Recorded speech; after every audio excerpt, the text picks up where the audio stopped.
Welcome, you are listening Radio Central News. I am Chalni and now news in detail. India saw yet another record single-day jump of 28,701 COVID-19 cases, pushing Italy to 8,78,254 on Monday, while the death toll climbed to 23,174, with 500 people succumbing to the infection, according to the Union Health Ministry data.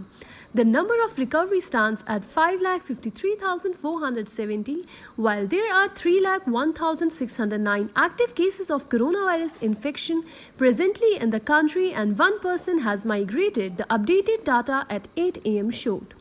Thus, around 63.01% of patients have recovered so far, an official said. The total number of confirmed cases includes foreigners. This was the fourth consecutive day that COVID-19 cases in the country have increased by more than 26,000. According to the ICMR, 1,18,06,256 samples have been tested for COVID-19 till July 12. Of these, 2,19,103 samples were tested on Sunday. Girls have once again surpassed boys, and the Central Board of Secondary Education Class 12 results announced here on Monday, racking up 5.96% higher pass percentage than boys. A total of 10.59 lakh students cleared the Class 12 exam successfully with a pass percentage of 88.78%. The pass percentage improved from the last year, which was 83.40%.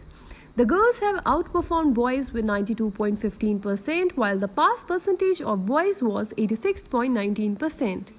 The pass percentage of transgender students stood at 66.67%. In this result, released from CBSE on Monday, Trivandrum region ranked first with 97.7 pass percentage, while Patna region had the lowest with 74.57%.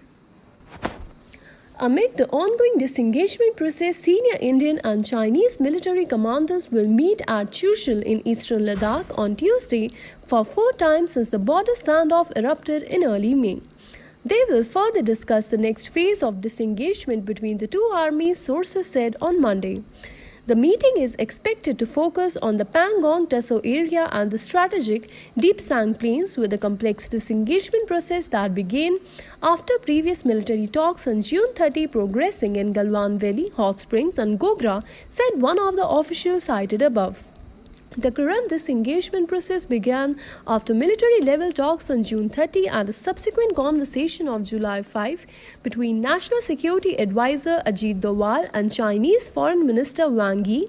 In Tuesday talks, the two commanders are expected to discuss the phased withdrawal of weapons and equipments to a mutually agreed distance from all friction areas along the contested line of actual control, and finally the restoration of status quo ante, the sources added. Nepal's government has decided to extend its ban on the Indian channels, Information and Communication Minister Yuva Raj Katiwada said here on Monday. The ban would continue until Indian channels change their approach, she added.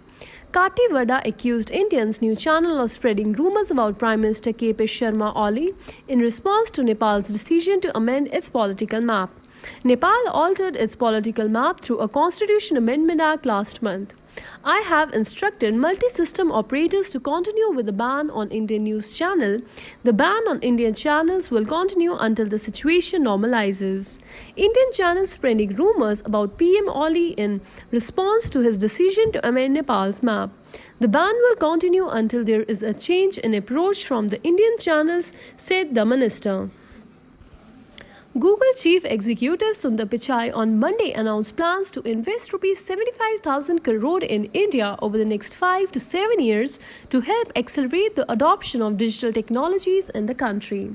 India-born Pichai, who held a virtual meeting with Prime Minister Narendra Modi on Monday morning, made the announcement at annual Google for India event via video conference. Announcing the Rs 75,000 crore investment in India over the next 5 to 7 years through Google for India Digitalization Fund, Pichai asserted that the move is a reflection of company's confidence in the future of the country and its digital economy. Pichai said a whole new generation of technologies are happening in India first, and the people in the country no longer have to wait for technology to come to them.